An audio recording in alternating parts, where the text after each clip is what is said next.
Perceptions of Spanish in the Mexico-USA border.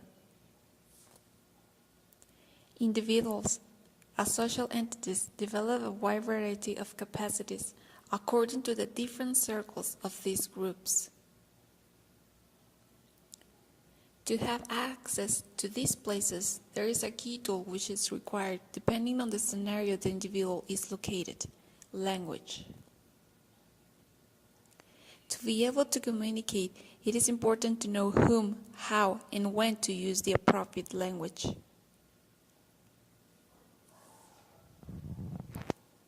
To being aware of such characteristics of why individuals make these choices depending on many factors: age, gender, educational level, location, economic background, and so on. Sociolinguistics, according to Black, is in charge of the study of all these circumstances between society and language to give an explanation and description of what is befalling.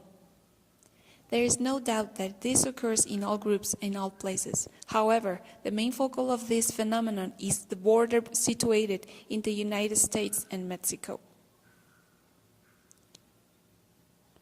In this setting, the opportunity of interaction between English and Spanish is easier. English as a second language has become a need more than a luxury.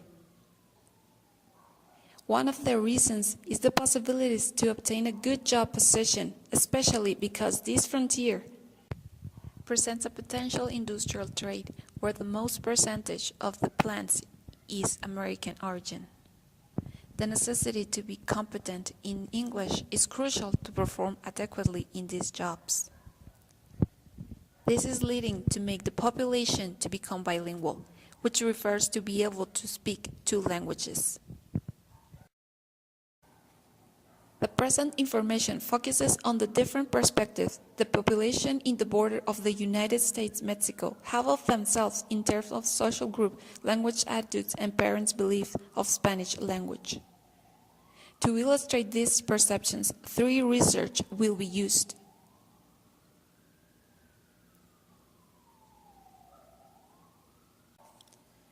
Transfronterizo is the term Relaño utilized to describe Mexican residents who cross every day one of the international bridges across the frontier, especially the bridge that joins Tijuana and San Diego.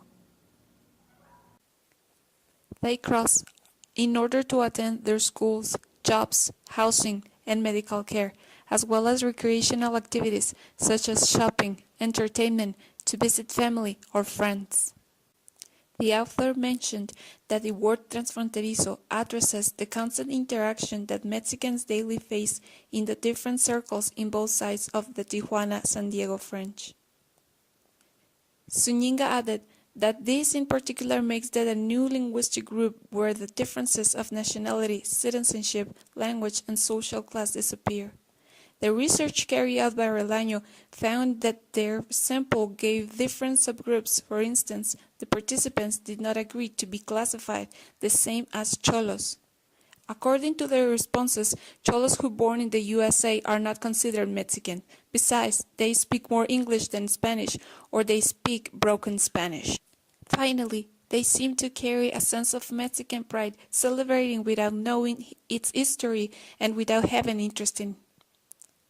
Spanish is the second spoken language in the United States. The percentage of the population who speaks Spanish is considerable that is being taken as a threat.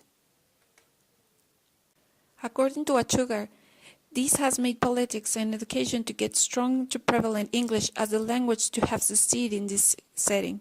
This disregard of Spanish as a viable language generates a thought that is not important. While in most places Spanish is not taken into account, there is an academic community that is embracing the bilingualism by having English and Spanish speakers. The nature of this community accepts the bilingualism as part of its students' profile.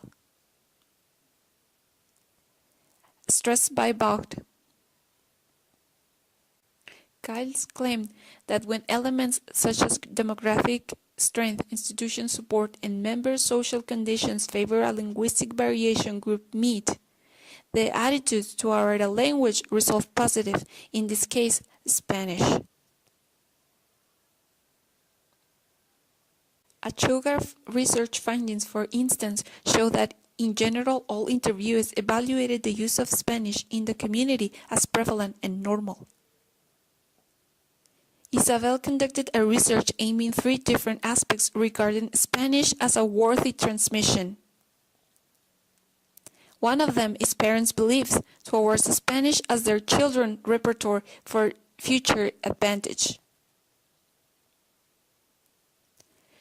While all parents agreed that English was crucial for their children's academic success, and all agreed with the notion that speaking Spanish in El Paso was advantageous.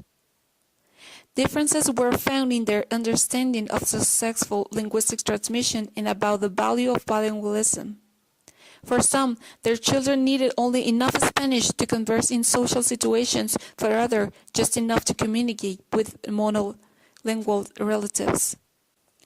In these findings, the opinions are divided. While some parents think that Spanish is important, some think it is not necessary. After reviewing this research, to conclude, it is noticeable that Spanish is a valuable language. It is still in debate. This perspective lies in the perception of both sides of the border regarding to socioeconomic, sociopolitical, and sociocultural points of view. Thanks for watching.